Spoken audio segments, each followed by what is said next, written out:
All right, here is the Squarespace tutorial for Help Me Grow Sacramento. Today we will cover how to navigate the platform menu. You'll become familiar with the site layout and how to get to the page that you want to make changes to. We'll also cover how to edit specific page content. We'll review basic tools and editing features like adding text and also resizing videos. We'll end with an important update on your billing information and how to switch that over. I'll provide a few resources and answer any questions that you have. So when we first log in, you'll be taken to your dashboard. And I'm going to go ahead and click on this now so we can view it in real time. We can always come back to those slides. They'll be sent to you after this presentation, and you'll be able to use them if you ever need a refresh on this tutorial. So here's your dashboard. You'll see that there are several websites. The first one is your new revamped website, but we do have the old version in case there's any old information you want or you just want to take a look at it. So that's always there if needed. So you're going to go ahead and hover over the website to get started.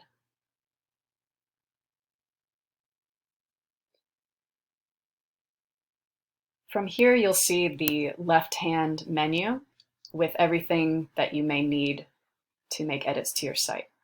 Luckily, the only one that you'll probably need most often is pages.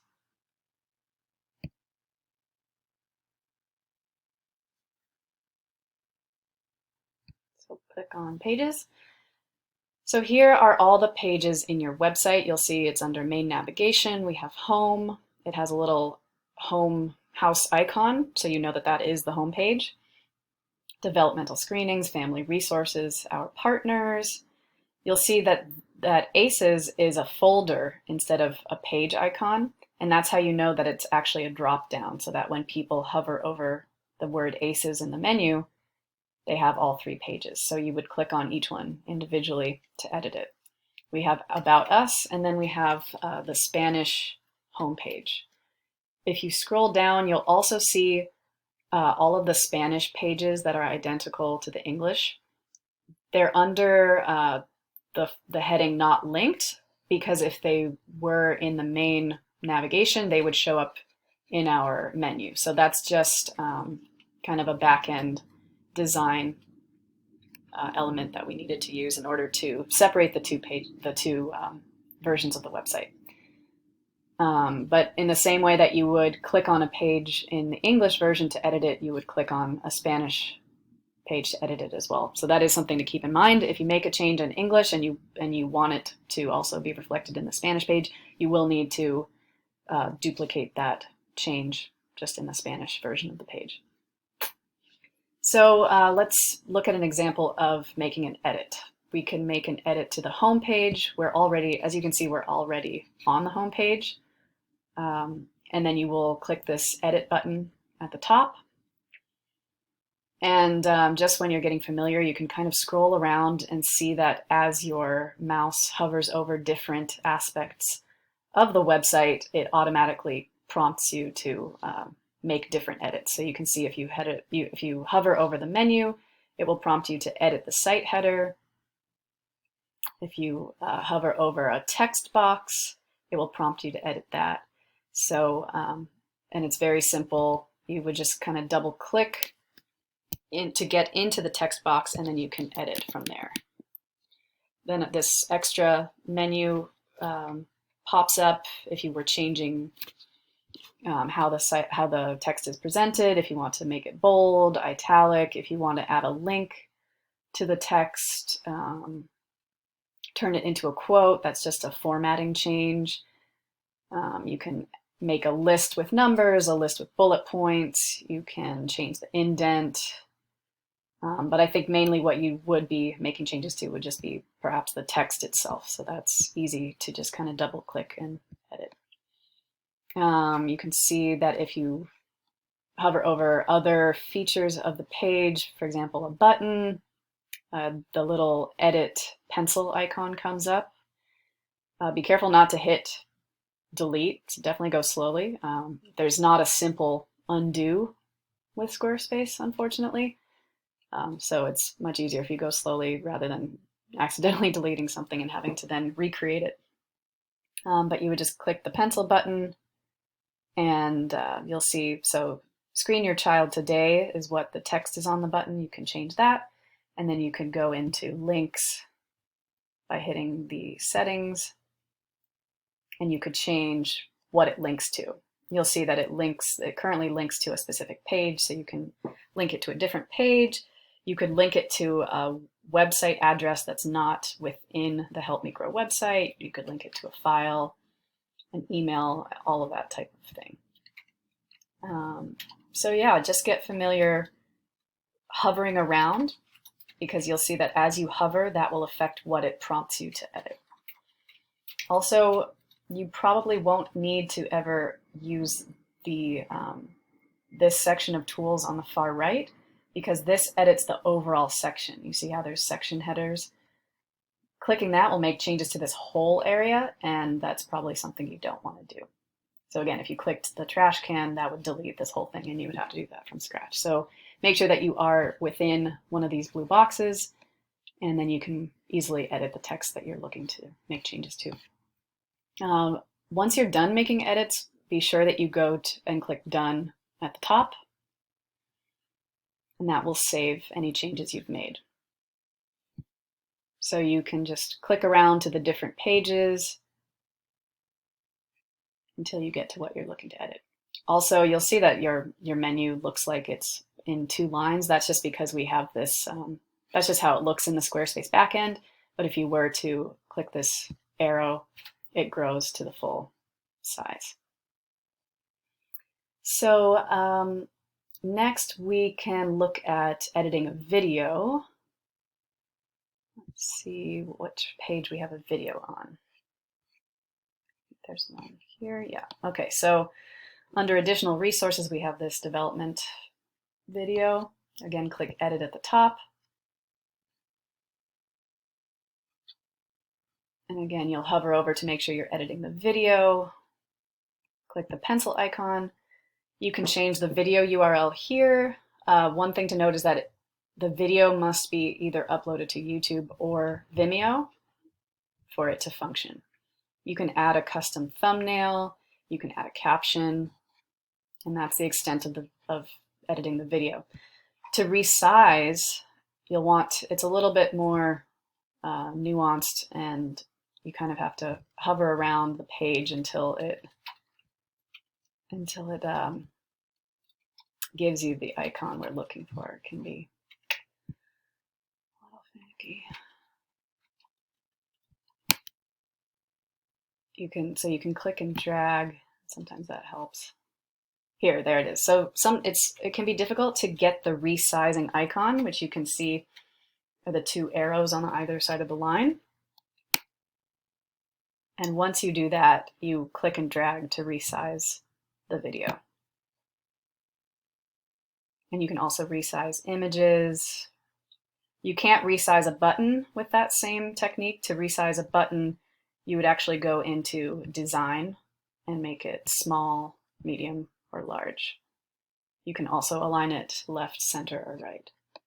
But for everything else, for images, for text boxes, for spacers, as you see here, and video, you'll use the resizing hover icon. Again, we click Done to save any changes. And so it's fairly straightforward. If you're adding content, for example, if you want to add another text box under here, you just click the plus icon, and then you can add text, a button, image, video. Those will probably be the 4 main things that you would be adding. You could add a form if you want people to fill out contact info. There's a map. You can add a map, social links, any specific code. You can embed things. But I believe the main things that you would be adding to your site would be text, image, video, or buttons. So then we go back up to the left corner and save. So that's that. Let me just scroll down here. So we've looked at navigating the back end. The main part you'll be using is Pages. Gone through the dashboard. We've looked at how to make edits. We've looked at how to resize and edit videos. So the next thing we wanted to point out is billing information. Currently, this is under Solskin, and to make sure that the site continues running smoothly, we want to keep it set on auto pay, and we'll go to Settings, Billing and Account, and then update your billing info here. As you can see, you're subscribed to the annual business plan. You have one domain registered, and you also have Google Workspace, which is how your Google email is managed. So we want to be able to transfer the site over to your team to keep the site running smoothly. So yeah, I went through that quickly. We'll discuss any questions you have, but it's really just getting into the back end and looking at it for yourself, playing around a little bit. Not playing too much though, obviously. Another note would be making major changes to the site, which I recommend not doing, or consulting me first, would be in the design portion. The design portion is where you change major site styles, like the font that's used, the browser icon, just things like that. These are things that I don't think you'll need to change, and if you were, it would be more of a major revamp. So I would say just kind of leave that alone and focus on Pages. You can always review analytics to see how your site is performing. You can, if you're interested in looking into additional marketing options, I'm happy to discuss that in more detail. Squarespace has its own email campaign. Also, you have this promotional pop-up you could add, and the announcement bar. Editing this orange announcement bar is up here. And yeah, a few other things. A Google Ads credit, which is complimentary with your Squarespace subscription. Things like that. Yeah, but just try not to mess with too much. I would leave everything as it is so everything keeps running smoothly. And as I said, focus on Pages. That's where you can make the majority of your changes. If you are interested in adding a brand new page, I would recommend consulting an expert just because there's additional things involved with that. But if you want to get creative and just try it out, you can click this plus button, start with a blank page, use one of Squarespace's layouts, add a blog, add a store for merchandise, events, things like that. So there's a lot you can do in the future. So I think that covers everything. I'm here for any Q&A that we need to go through, and thanks for your time. And I think that's it. Oh, also, I did provide links to resources. Squarespace has a great support system with help guides. If you want to read through information, you can find answers to almost anything online. They have a glossary of terms if you just want to become familiar with different aspects of the website. And then tips on editing the mobile version of the site there. That is one additional thing. To look at the site on mobile, you click on this mobile button to see what it looks like there. And it's pretty similar. Squarespace is good at keeping things responsive and organized. So I would recommend making edits on the desktop version and then just checking that to make sure that they look good on mobile. All right, I think that's it. Thanks.